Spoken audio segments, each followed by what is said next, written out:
Elisa, langsung dia lepasin jubah. Sejak saat itu Elisa mengikuti Elia kemana Elia pergi. Jubah bicara tentang calling atau panggilan ilahi. Saya nggak tahu kamu, tapi saya dipanggil Tuhan waktu saya muda sekali. Saya tidur waktu itu di ruang doa. Saya sedang tidur jam 12 malam, kurang setengah 12 malam, jam 12 malam.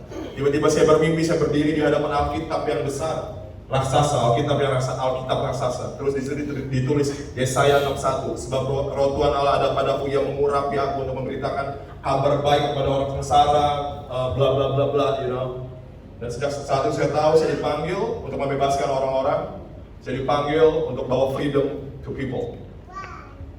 Saya nggak tahu sama kamu, tapi saya malam ini, tadi saya lagi worship, saya rasa Tuhan bilang dia mau release the mantle. Dia mau rilis jubah panggilan, the calling of your life.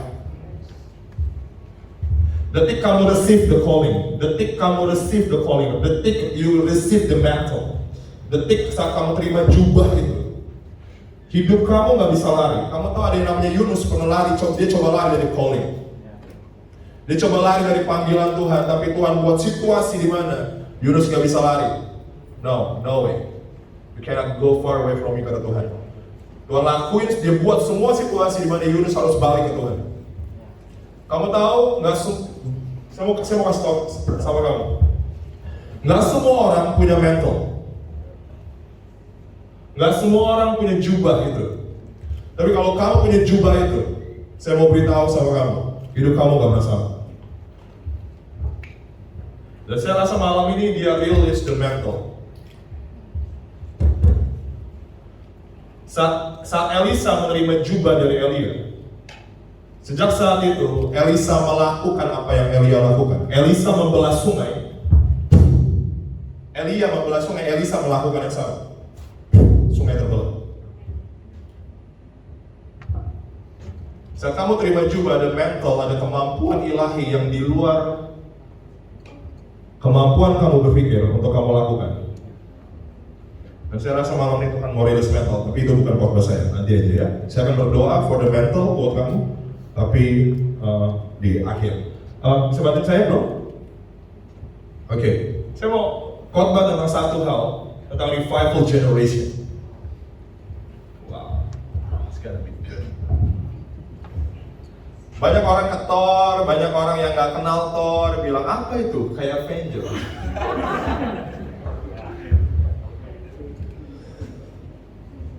Ya, saya paling suka jagoan Thor di Avenger karena dia paling gemuk, dia paling buncit. Jadi walaupun kamu buncit, kamu tetap bisa jadi hero. Itu profetik banget ya. Thor sangat profetik. Ada pesan profetik di balik film itu. Betapa buncitnya kamu, Tuhan bisa panggil kamu untuk jadi hero-nya Tuhan. Banyak orang nggak paham apa sih revival. Namanya the house of revival. Saya ingat banget lagi awal-awal Thor 6 tahun yang lalu kurang lebih, kita berdoa, kita cuma persekutuan kecil 6 orang, 5 orang. Kita berdoa, Tuhan, persekutuan kita ini kita kasih nama apa ya? Lalu ada salah satu teman kita yang sangat profetik. Dia bilang gini, oh Kosanto, Tuhan bicara, dia bilang. Nama persekutuan kita namanya the house of revivalist. Wow, berat sekali namanya. Saya bilang, namanya berat banget ya. Sampai ada teman saya yang lain bilang, bro, namanya berat bener bro, ngomong aja sulit. Apa namanya? The House of Revivalist. Akhirnya dibuat simple, The House of Revival. Apa arti revival?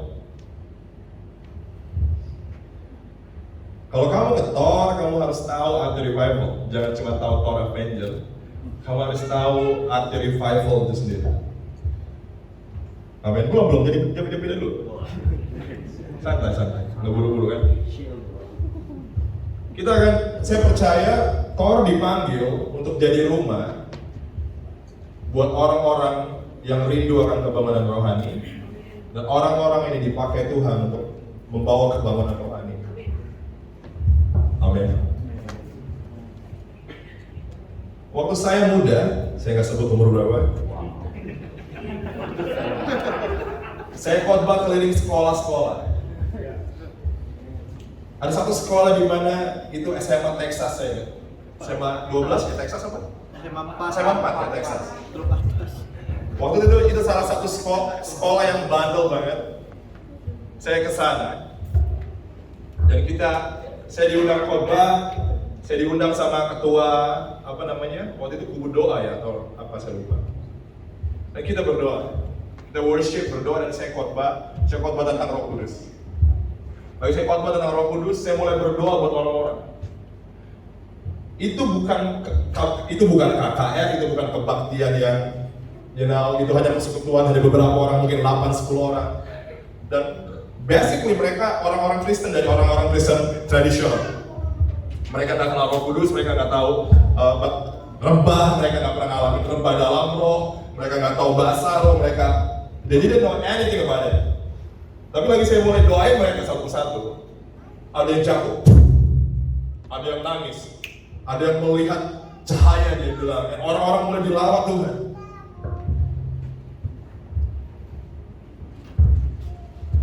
Saya cuma mau bilang ke kamu, saya juga nggak tahu waktu itu, saya belum pernah mengalami, belum pernah mengalami sih, tapi itu salah satu yang saya kenang dalam hidup saya. Lagi saya melayani, tiba-tiba Roh Kudus menjamah orang-orang dan manifestasi ilahi terjadi. Saya nggak bisa lupa ya. Apa yang saya lakukan saat itu, saya membawa kebangunan rohani atas sekolah itu.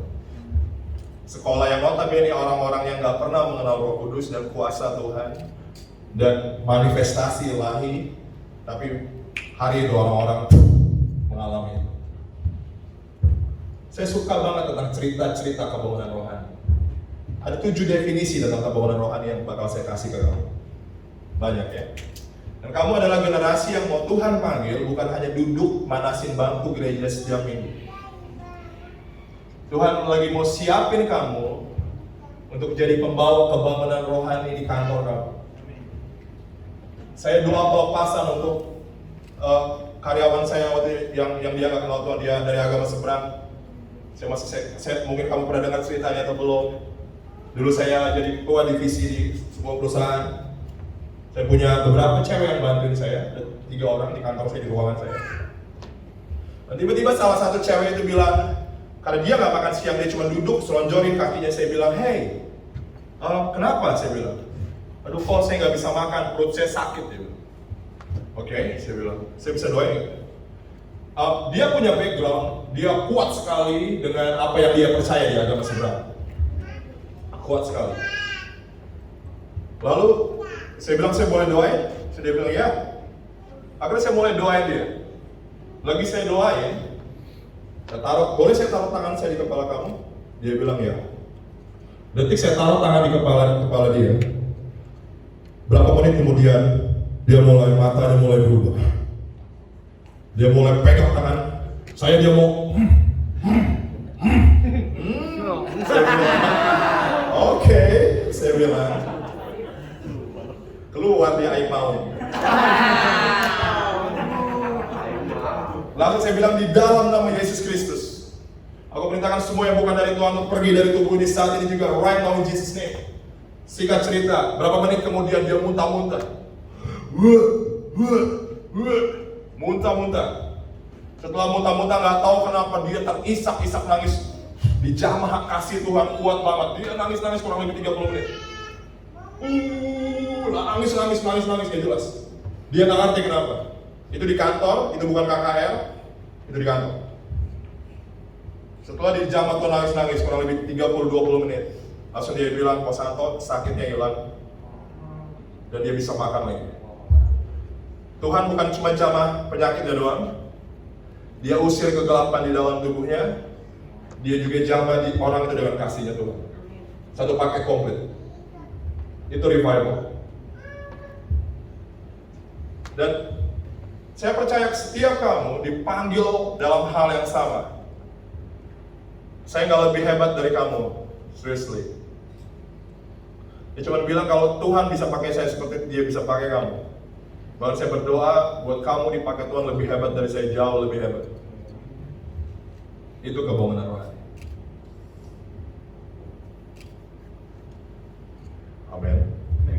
Jadi kalau kamu lihat teman kamu sakit di kampus, Apa ya? Jangan panggil kok salah.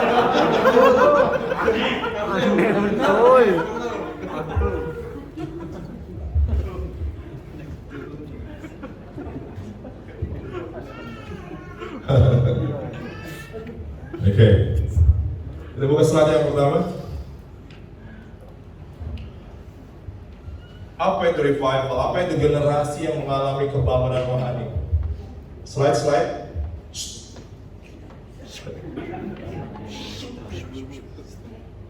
Oke. Sebelumnya, Oke.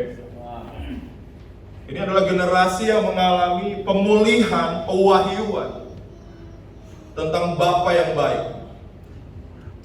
Saya nggak peduli berapa tahun kamu jadi orang Kristen, tapi banyak orang Kristen yang salah kaprah sama Tuhan.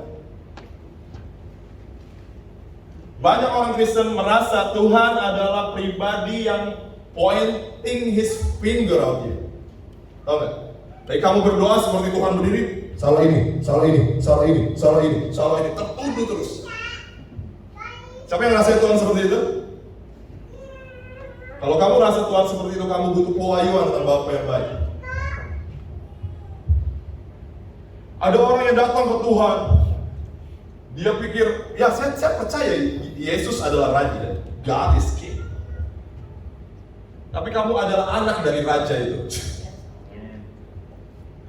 Sebesar apapun posisi sang Raja, jika dia bertemu dengan anaknya, dia gak akan bilang gini, Ayahanda. Anaknya gak akan bilang, Ayahanda, terimalah. Lagi sang anak bertemu bapaknya, walaupun bapaknya raja, dia akan terus lari aja, Daddy. Mau bapaknya raja kek, mau apa kek? Amen. Dia akan datang.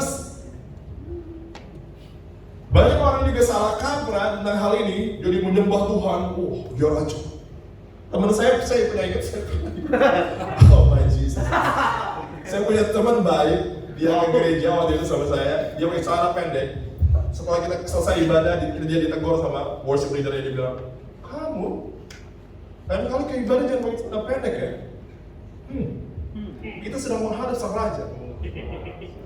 Waktu itu saya berpikir, ya itu benar sepertinya. Tapi setelah saya bertumbuh dewasa, oh that's wrong. Dia raja tapi dia juga Bapa kamu. Kamu bisa datang sesantai mungkin yang kamu mau. Tapi kalau kamu pelayanan pakai celana pendek, saya siapa kamu?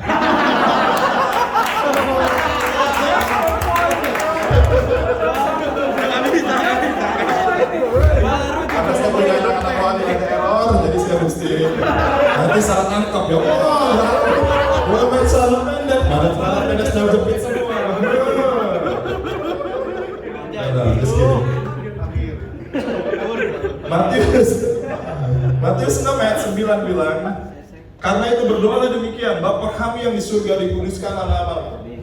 Kamu tahu bangsa Yahudi di zaman ini, bangsa Yahudi sebut nama Tuhan itu nggak boleh sembarangan. Benar nggak? Mereka sebut nama Tuhan dengan apa? Dengan Yahweh, bukan Yahweh. Orang Yahudi sebut itu Yahweh. Ribet nggak? Kalau setiap kita harus memuji Tuhan pakai nama Yahweh. Muncul-muncul. Kayak memujimu Yahweh. Kalau belum sekali kayak oke juga. Tapi Yesus di tengah-tengah budaya yang seperti itu, di mana bangsa Yahudi nggak boleh sebut nama Tuhan dengan sembarangan, tiba-tiba Yesus datang, dia bilang gini, hey, kalau kamu berdoa, panggil dia Bapa, panggil dia Aba. Kamu tahu arti kata Aba? Sumber. Arti kata Aba adalah resource atau sumber. Jadi lagi Yesus bilang, hey, panggil dia Bapa.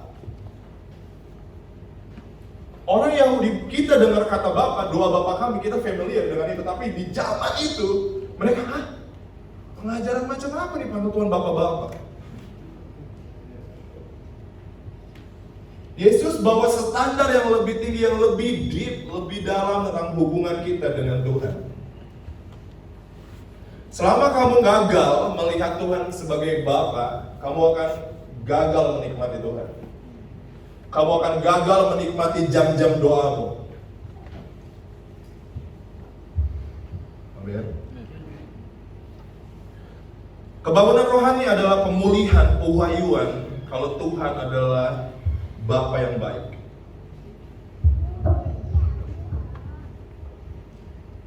Saat saya datang ke Tuhan, saya tahu saya adalah objek dari kasih-Nya. Lagi saya di hadapan Tuhan, dulu saya berpikir saya harus lakukan, saya lagi datang ke Tuhan, saya harus bawa 12 lagu, Baksaro 30 menit, doa syafaat 15 menit, and you know, all those things. Saya harus bawa itu di hadapan Tuhan, supaya Tuhan suka sama saya. Atau supaya saya merasakan kasih.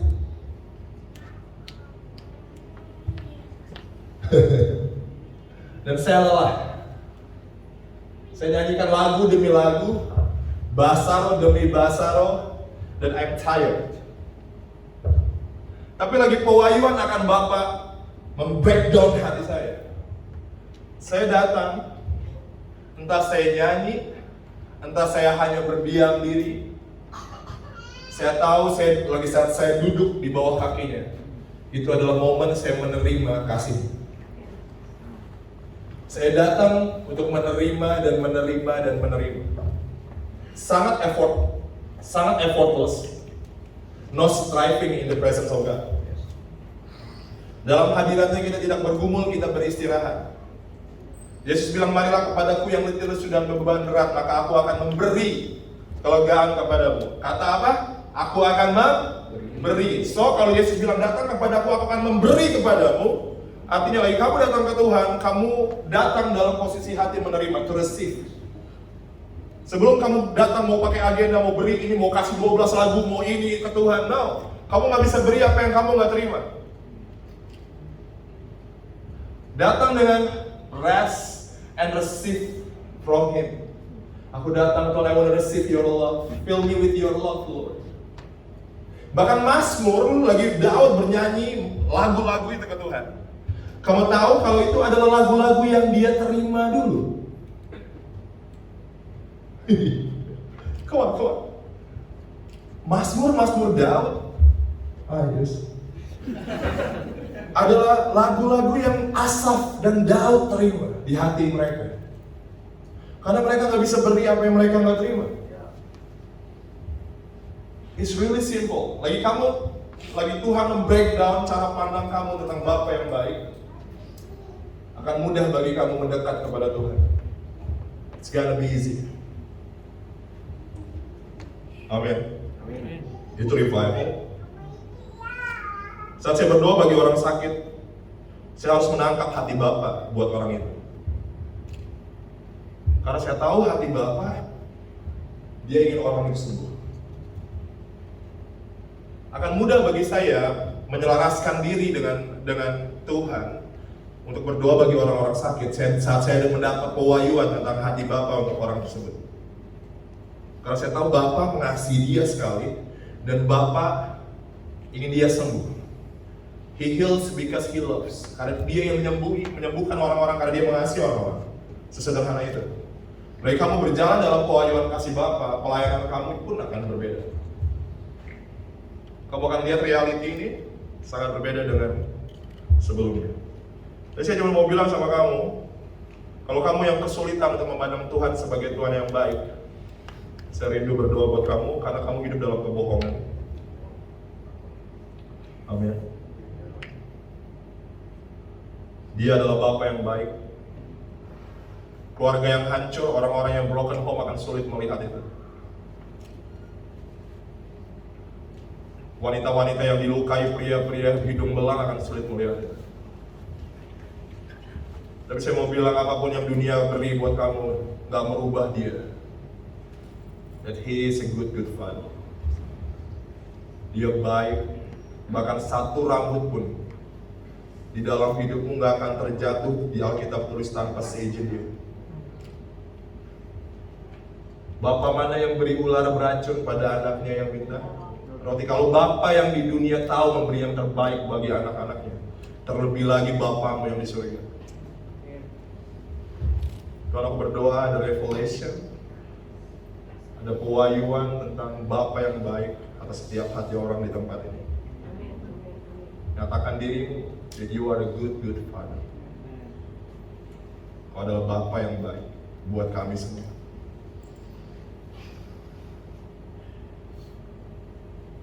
Saya masih postak di sini.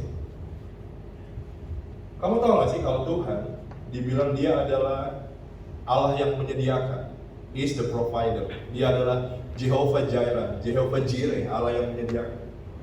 Adalah nature Tuhan untuk menyediakan. Itu sudah jadi nature-nya Dia. To provide to you. Karena Dia adalah Bapa resource. Bahkan Allah sendiri bukan pribadi yang memiliki kasih, bahkan dibilang Allah adalah kasih. Dia adalah kasih itu sendiri.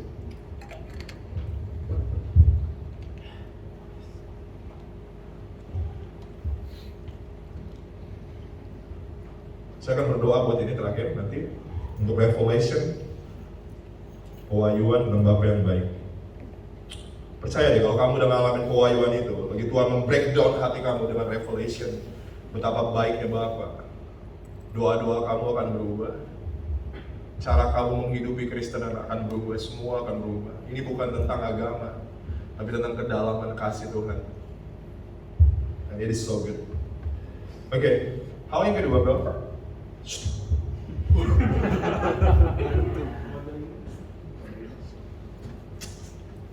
Oh, ini revival, ini sungguh-sungguh revival. Ini rada berat poin ini, tapi saya mau tetap sampaikan ke kamu. Pemulihan, revival dinyatakan dengan pemulihan kerasulan dan kenabian atas gereja Tuhan. Efesus 2 ayat 20 dibilang gereja dibangun di atas para rasul dan nabi dengan Yesus Kristus sebagai batu penjuru. Bingung ya, apa itu Santo? Kerasulan dan kenabian. Saya akan buat sederhana sekali. Saya bisa breakdown semua, mendetail secara arti dan segala macam, tapi akan saya buat sederhana sekali. Ini adalah momen di mana umat Tuhan dipimpin oleh suara Tuhan. Bukan agenda gereja, bukan program manusia, tapi suaranya.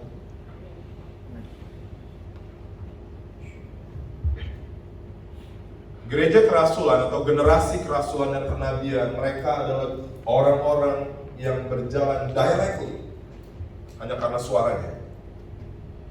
Dan suaranya bisa sangat random. Suaranya, kamu tahu Abraham bilang gini loh, Tuhan bilang gini sama Abraham,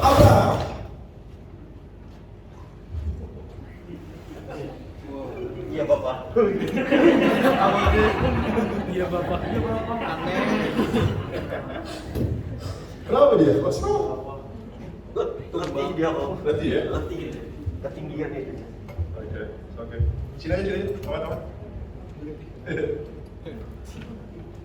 Mesti buat yang pakai itu loh, yang kayu gede itu bro. Ada motor. Tadi ada tadi. Ada motor.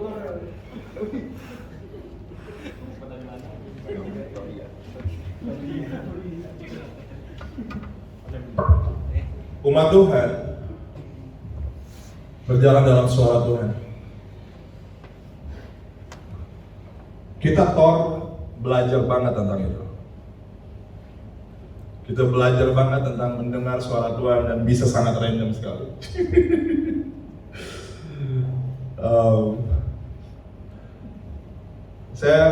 Bagaimana saya memimpin Tor? Gak ada hubungannya dengan pandai yang saya memimpin program seriously. Itu berasal dari pendengaran akan suara Tuhan. Saya mencoba menangkap apa yang Tuhan bicara dan biasanya dikonfirmasi dengan mimpi profetik atau ada orang yang tiba-tiba datang menyatakan hal-hal yang sama dan many things. Dan kebangunan rohani akan sangat terlihat dari ini. Kalau umat Tuhan bukan dipimpin dengan program atau apapun, gereja kerasulan dan kenabian adalah gereja yang berjalan dalam tuntunan Tuhan. Amin. Amin. Saya lupa, saya mau ngomongin Abraham ya, kita jago ya. Lagi Tuhan bilang sama Abraham gini, Abraham, persembahkan anakmu yang sulung di atas mezbah. Ingat nggak? Oke, Abraham nurut. Dia bawa anaknya yang anak perjanjian itu ke atas mezbah. Setelah mau dibunuh, dia mau bunuh, Tuhan bilang, Abraham, no, jangan. Kalau Abraham nggak peka, dia akan mempertanyakan suara yang kedua. Benar? Tadi Tuhan bilang suruh bunuh, tapi sekarang Tuhan bilang jangan. Mana suara Tuhan? Amin. Orang-orang yang berjalan dalam suara Tuhan, hidup kalian akan lumayan bergantung dengan iman saat dia menuntun kamu melakukan sesuatu. Dan saya percaya itu yang ciri-ciri dari revival saat umat Tuhan berjalan dalam tuntunan dalam suara Tuhan. Berapa banyak di sini yang belum pernah dengar suara Tuhan? Kamu nggak berdosa kalau kamu nggak pernah dengar suara Tuhan. Jadi saya mau kamu angkat tangan, seriously. Kamu yang nggak pernah ngerasa Tuhan ngomong directly langsung ke kamu, seumur hidup kamu. Have your hands, kamu nggak berdosa kok, santai. Oke, ada lagi? Semua ini pakai nabi ya, dengar suara Tuhan semua. Ada yang belum pernah dengar, jangan malu. Ada yang belum pernah dengar suara Tuhan? Belum pernah? Oke. Saya akan berdoa juga nanti ya. Banyak juga yang mau didoa ini. Dengar suara Tuhan. Oke. Yang ketiga, jam berapa ini? Bentar lagi habis. Yuk. Salah satu ciri generasi yang mengalami kebangunan rohani adalah oke.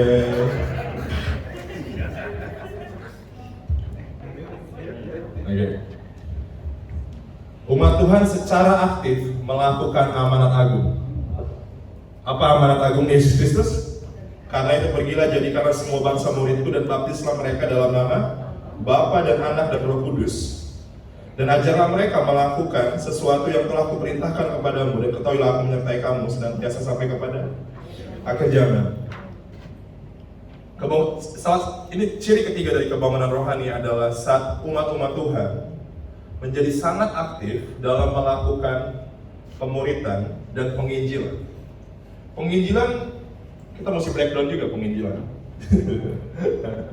Karena banyak orang berpikir penginjilan adalah, hei, kamu terima Yesus, kalau mau terima Yesus kamu masuk neraka, bla bla bla bla. Oh, ya, itu bagus sekali, tapi bisa juga enggak. Saya percaya penginjilan hari-hari ini hanya berbagi kepada mereka tentang apa yang kamu alami dengan Tuhan. Sesederhana itu banget. Sesederhana itu banget. Kamu tahu kalau dunia ini udah bosan dengar cerita Musa. Kalau kamu datang ke orang non-believer, ceritain tentang Musa, Daud, nggak ada yang benar. Dunia nggak butuh dengar cerita mereka, saya rasa. Ya butuh juga kalau udah kenal Tuhan. Tapi belum kenal Tuhan, saya rasa mereka lebih butuh cerita kamu dengan Tuhan. Cerita kamu dengan Tuhan akan lebih relate daripada cerita Daud mengalahkan Goliat. Ya? Dan lagi kalau ketemu orang yang cerita, hey, lu tau gak men, gue dulu pakai narkoba, tiba-tiba Tuhan jamah hidup gue, keinginan gue pakai narkoba tiba-tiba diangkat, dan gue berhenti pakai narkoba. Hey bro, gue mau apa yang lo punya, gue capek dengan narkoba, gue pengen ngalamin apa yang lo alamin.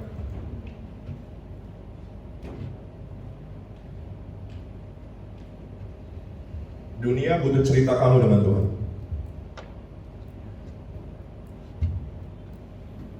Jangan ceritain Daud aja dong. Ceritain kamu. Apa yang kamu alami dengan Tuhan. Dari kamu berbagi itu ke orang-orang, kamu sedang memberitakan Injil. Simpel gak? Simpel? Jadi semua orang bisa beritain Injil? Apa sih arti Injil itu apa? saat Tuhan menyelamatkan hidup seseorang. Itu kan poin dari Injil. Dan siapa yang diselamatkan? Kamu. Lagi kamu bagi kisah hidup kamu lagi bagiin bukti dari Injil itu sendiri. Gua adalah bukti dari penebusan Yesus Kristus.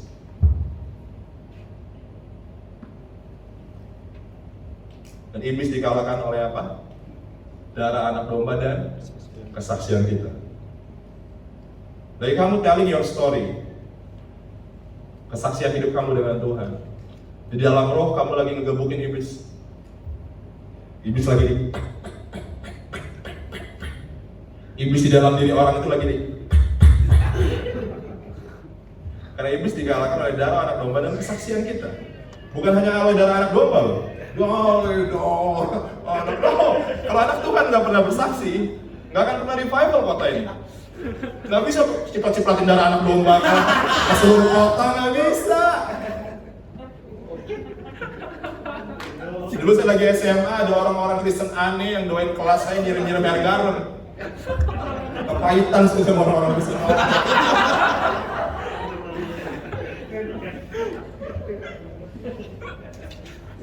Oleh darah anak domba ya, karena Yesus sudah ditebus, darahnya tercurah titik, gak usah digini-giniin lagi. Bagian kamu berikan kesaksian apa yang kamu alami dengan Tuhan. Tapi kok Sandro saya nggak punya kesaksian yang heboh. Kesaksian saya itu ya cuma itu. Saya kuliah blow on tapi lulus.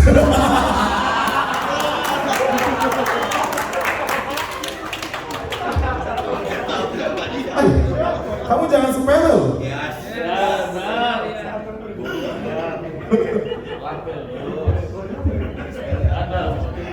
Kadang-kadang kesaksian kecil.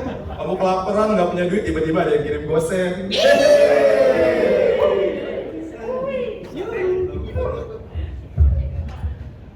Ada amin? Amin.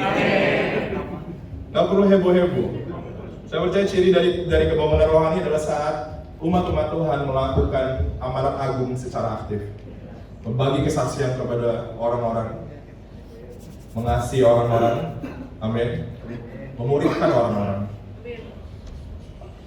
membapai orang-orang. Itu ciri dari kebangunan rohani.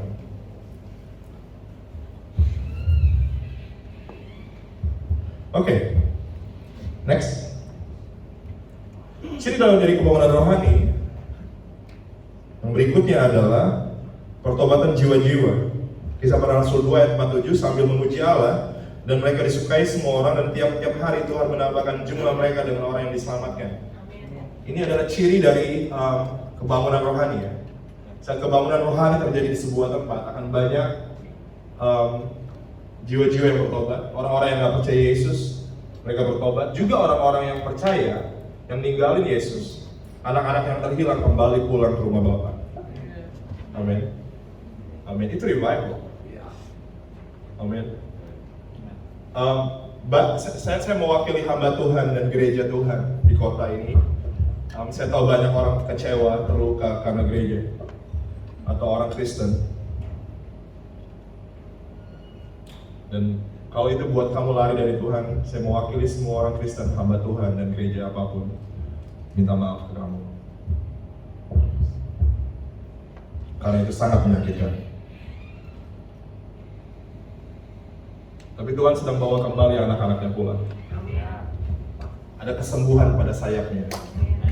Tuhan sedang memulihkan orang-orang yang terluka. Tuhan sedang memulihkan orang-orang yang lari dari gereja, kecewa dengan gereja, kecewa dengan orang-orang. Tuhan lagi pulihkan mereka. Amin.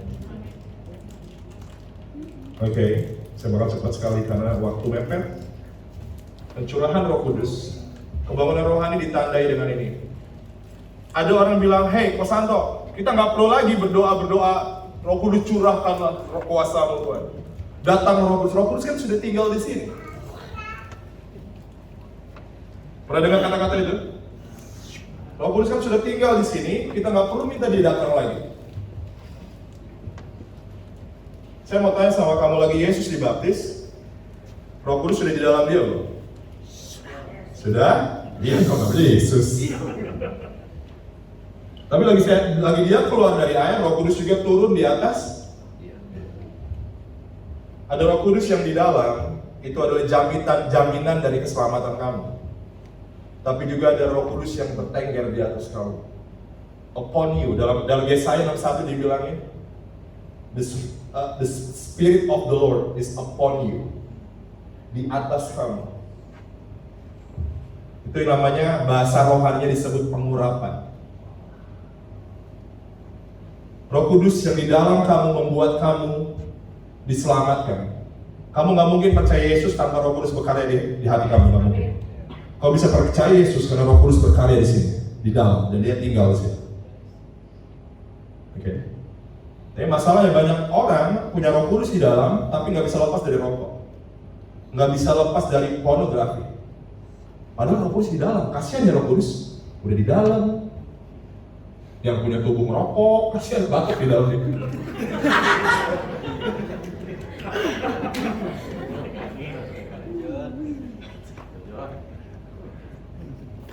Karena kamu butuh Roh Kudus yang di luar, yang membungkus kamu, menyentuh, memerdekakan kamu.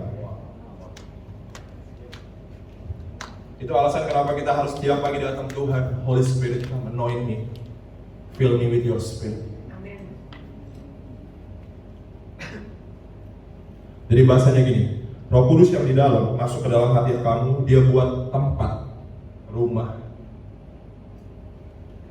Tapi rumah yang perlu diisi juga oleh siapa? Oleh Dia sendiri juga, Roh Kudus.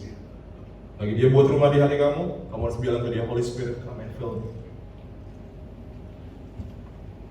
Kemudian pada itu akan terjadi bahwa Aku akan mencurahkan Rohku ke atas semua manusia, maka anak-anakmu laki-laki dan perempuan akan bernubuat. Orang-orang mutu akan mendapat mimpi, teruna-teruna akan mendapat penglihatan, juga atas hamba-hambamu laki-laki dan perempuan akan kucurahkan Rohku pada hari-hari itu. Kebangunan rohani syarat dengan pencurahan Roh Kudus. Saya bisa cerita banyak tentang ini. Lagi Roh Kudus dicurahkan.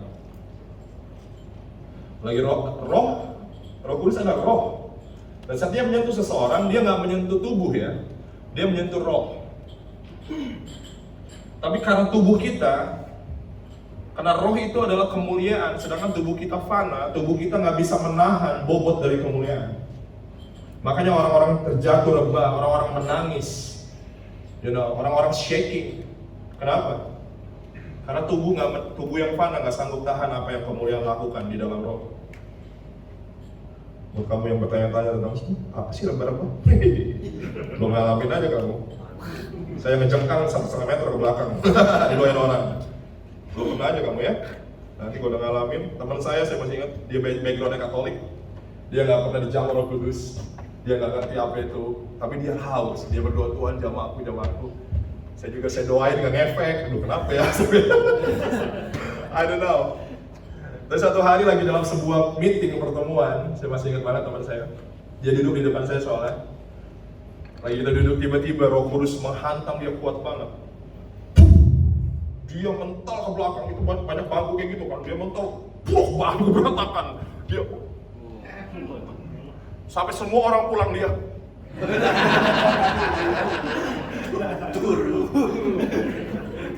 Kamu jangan, buat kamu yang bermain-main dengan Roh Kudus, jangan-jangan itu kamu nanti.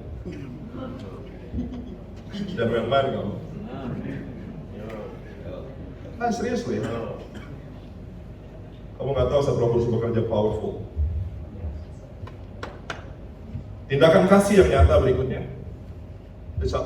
Ciri ke-6 dari kebangunan rohani saat orang-orang Kristen memiliki tindakan kasih yang nyata. Banyak sekarang orang Kristen itu kepahitan. Kepahitan.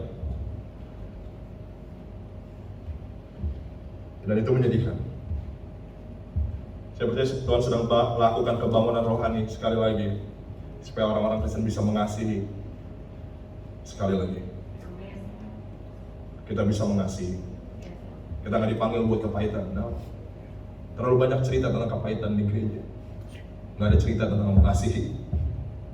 Kita butuh lebih banyak cerita tentang orang-orang yang mengasihi orang-orang, bukan tentang orang-orang yang kepahitan dan orang-orang.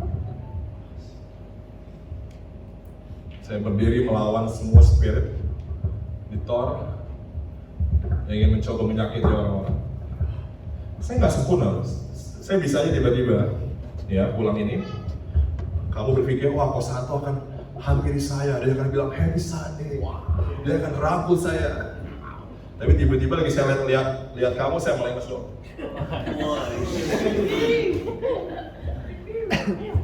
Lagi saya melengos, tiba-tiba roh jahat ambil kejadian itu, dia datangin kamu.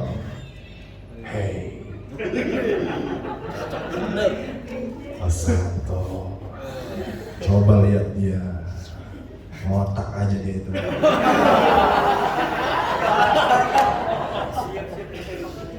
Lihat kelakuannya. Langsung kamu lagi dengar itu, kamu bilang, benar.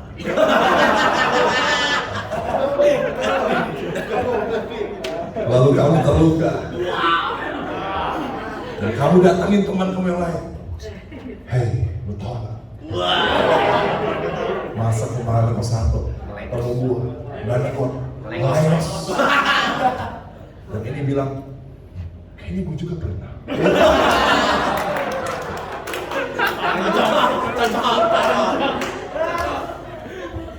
Jadi kepahitan orang-orang.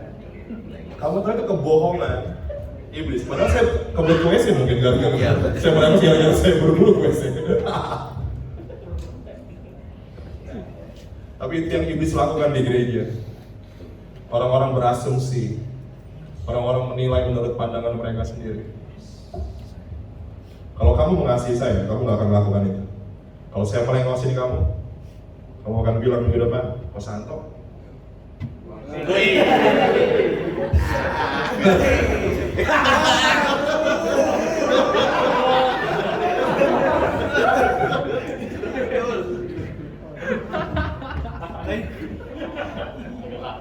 Ya, karena iblis bekerja lewat asumsi. Ada dilepaskan kebohongan dan akhirnya kamu berasumsi. Kalau kamu punya pertanyaan, ini yang saya ajarin di leadership. Kalau ada dari kita mempertanyakan tentang hidup saya atau hidup Niko, siapapun di leadership, kalian nggak perlu kayaknya ya, kok Niko gitu. Nggak. Kamu bisa datang ke Niko, Niko, kenapa sih gitu? Kalau kamu lihat ada yang salah dengan hidup saya atau mempertanyakan hidup saya, kamu bisa datang, kamu nggak perlu buat konferensi pers atau apa, kamu bisa datang ke saya langsung Kosato. Seperti ini, feel free. Ada amin? Tindakan kasih yang nyata, ada perkumpulan orang yang telah percaya itu, mereka sehati dan sejiwa. Coba baca. Kamu bayangin gereja ya, orang-orang bisa sehati dan sejiwa. Can you imagine? Coba bayangin. Itu yang bertobat, pertama kali Petrus khotbah 3.000 orang bertobat. Ya, jemaat mula-mula. Itu lebih banyak dari ini loh. 3.000 orang ya bisa sehati dan sejiwa. Wow. Bukan bertengkar, bukan ya? Kumpulan orang percaya itu berantem, mereka sehati dan sejiwa. Dan tidak seorang pun yang berkata bahwa sesuatu dari kepunyaannya adalah miliknya sendiri, tetapi segala sesuatu adalah kepunyaan mereka bersama. Artinya apa? Kalau ada satu yang sulit, yang lain siap bantu. Itu gereja. Itu revival. Revival bukan KKR, terlalu cetek. Kalau revival itu KKR, terlalu cetek. Kita berdoa, Tuhan ngalamin revival. Kita bisa sehati dan sejiwa. Saya juga butuh berdoa. Bagaimana cara? Karena hanya Tuhan yang bisa lakukan itu. Dan terakhir ini yang menarik. Kebangunan rohani dia tanda ini. Ada kuasa Tuhan dan tanda-tanda yang menyertai. Ayatnya banyak banget, tapi itu bicara tentang para rasul melakukan mujizat dan tanda. Bahkan Petrus berjalan, orang yang sakit kena bayangannya sembuh. Kebangunan rohani selalu punya tanda ini, kalau gereja berjalan dalam kuasa Allah. Yang sakit disembuhkan, yang terikat diperdekakan, dibebaskan. Pertama kali saya dengar cerita tentang teman saya melakukan doa kesembuhan yang membakar hati saya. Dia ke Bali, bertemu dengan orang Bali sakit di bahunya 10 tahun, nggak bisa gerakin tangannya ke atas like this. Teman saya taruh tangannya di atas bahunya, dia bilang, in Jesus name, aku perintahkan untuk bahu ini sembuh dalam nama Yesus. Berapa menit kemudian orang itu bisa angkat tangannya.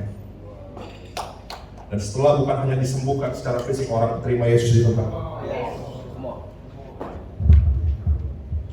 Kamu tahu tanda-tanda atau kuasa Tuhan? Tanda, misalnya ada tanda McD. Aku lapar, aku mau makan McD. Ada tanda McD. Kamu nggak mungkin kan ada gambar ayam. Kamu di depan tanda itu gambar ayam, kamu.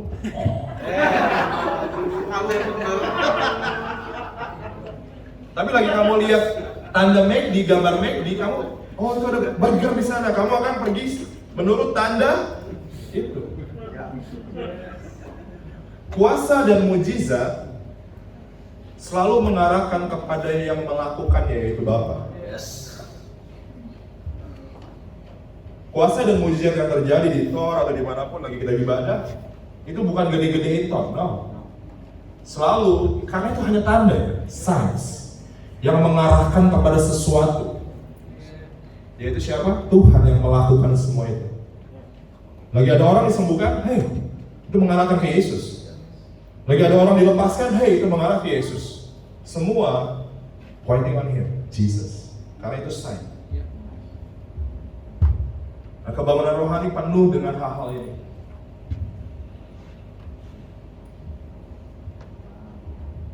Saya nggak janjian sama Joe, tapi dia nyanyi God of Revival. Allah dari kebangunan rohani. Sudah selesai. Saya mau berdoa buat kamu. Saya minta semua tutup mata.